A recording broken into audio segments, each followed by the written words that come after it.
What's going on, everybody? KingofDragons 5000 here, coming at you with another figure review. Today we'll be having a look at the Mattel WWE Defining Moments Shinsuke Nakamora. Now here we do have Shinsuke Nakamura in the packaging. You can see he does come with his entrance coat and then an alternate shirt which you can put on him. And we'll go more on that when we actually get him out of the packaging. On the side we do have an image of Shinsuke Nakamura. And that exact same image on this side. Really loving the Defining Moments packaging, how it's all custom to the figure inside. And then on the back we do get a little bio. It does say on April 1st, 2016, Shinsuke Nakamura was introduced to the WWE Universe when he made his debut at NXT TakeOver Dallas. There was no April Fool's Day prank involving this newcomer. Defeated former NXT champion Sami Zayn in a classic encounter. While it's still early in Nakamura's WWE career, he's already proven a talent and worth with an impressive track record that will no doubt continue building him as a massive fan base. So really happy I found Nakamura in stores. What I'm going to do now is get him out of the packaging, and then we'll go on to the rest of his review. So sit tight, everyone. And here we have Shinsuke Nakamura posed and out of the packaging. Before we get onto the figure, let's actually show off his accessories. He does come with two t-shirts. Now, I do have a problem with both of them. Mainly being that these are rubbery plastic and they don't offer too much articulation or too much give, and they do kind of hinder some articulation, and they do look pretty bulky on them. But this one does have the tabs right here on the side.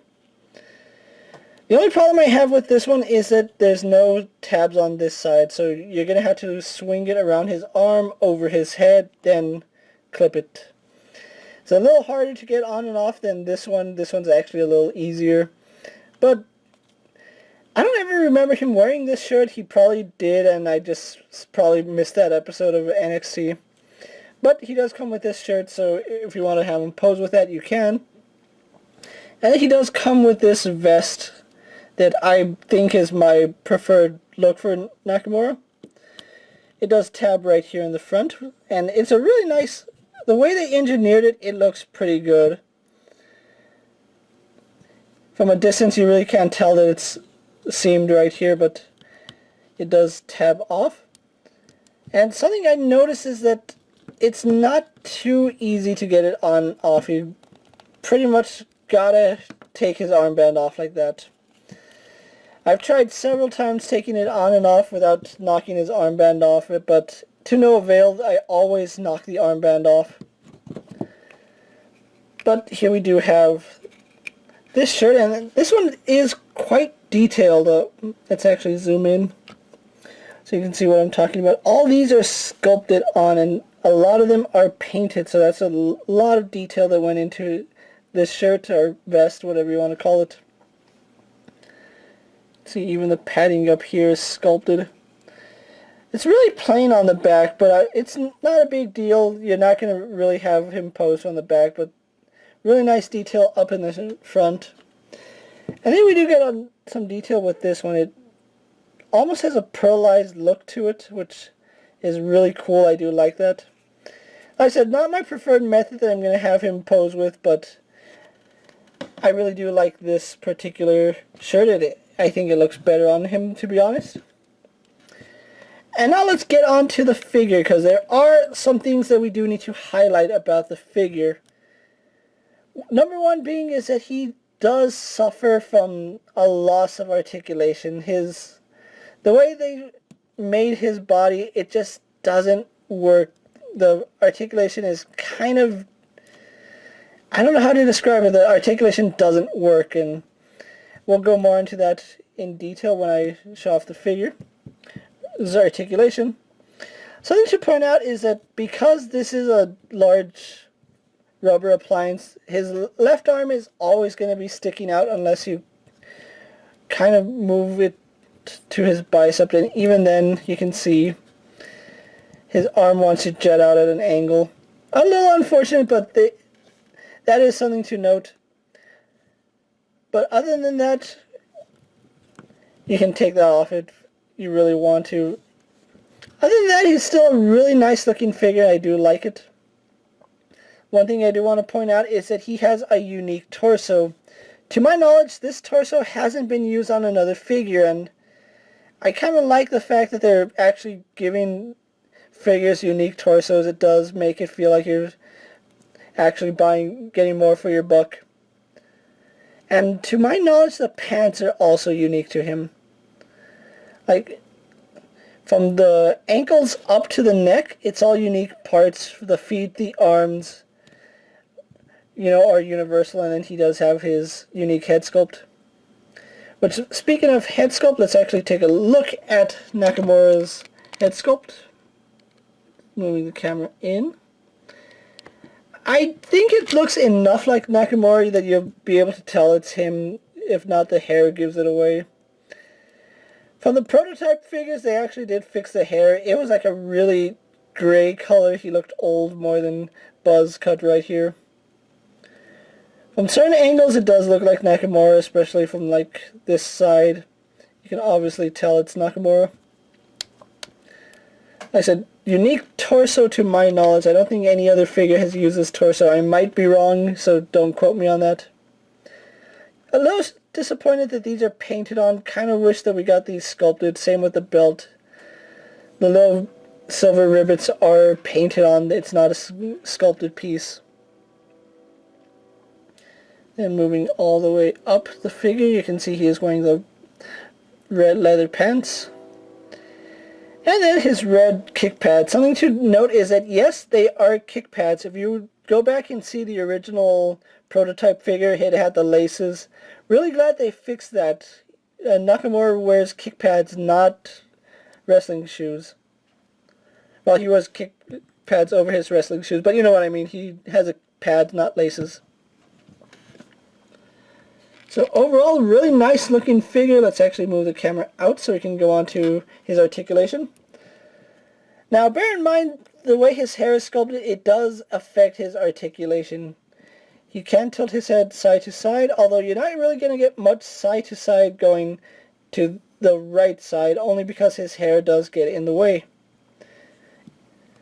But as far as up and down movement goes, he doesn't get much upward movement, but he does get downward movement, so that's pretty good.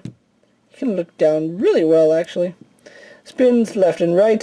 His hair doesn't hinder. It only hinders articulation going back and to the right side. But tilting his head to the left, no problem. Looking down, no problem. Arms on a ball joint go out. Do a full 360. He spins at the bicep, although it's really loose on mine, you can see. Single jointed at the elbow, spins and bends at the wrist. Now here's where we get our first piece of problematic articulation, his torso. That's it. It does not move any further forward than that, and it actually goes a little bit further back, but as far as moving forward, that's it. No more. It's not that it's stuck in place. That's as far as you can actually have it move. A little unfortunate, but there's nothing I can do about that. Waist swiveled nice and tight. Then we get onto his hips, and again, his hips are a little to be desired. That's about how high his leg can go up. You can get it a little higher up, but yeah, at most that's how high you're going to get it up. Doesn't really go back because of the way his pants are sculpted. Going out, you can see a piece of plastic just fell out. I hope that wasn't serious, but legs do go out to about that far. He spins at the thigh. And then if you notice the way the thigh swivel is, it always jets the leg out no matter what way you swivel it. Kind of disappointing, but it is what it is. He has a double joint in the knee, which works really well. And then I kind of wish his ankle joint worked a little better. You can see it does give some forward and back movement, some side to side movement, and as well as a pivot. But I don't know why they can't cut the thigh just a little more so that he gets better range, because that's a little disappointing. But with that being said, guys, I'm going to get Nakamura posed for my final thoughts, then we'll wrap up this review. So sit tight, everyone. So here we have Shinsuke Nakamura posed for my final thoughts. Overall, he's a nice looking figure. He does suffer from, I want to say lack of articulation, but that's not it. His articulation just doesn't function in some places. I'm willing to overlook that because he's still an overall nice looking figure. Now, being a Defining Moments figure, he is a little pricey. Most places you're going to find him for $24.99. That's a lot of money, especially for an elite figure that doesn't have soft goods where you get 2 rubber appliances. Luckily for me, the Toys R Us I found him at had this guy on the shelves for $19.99, picking him up for the original price that you would any elite figure, which I'm really happy for.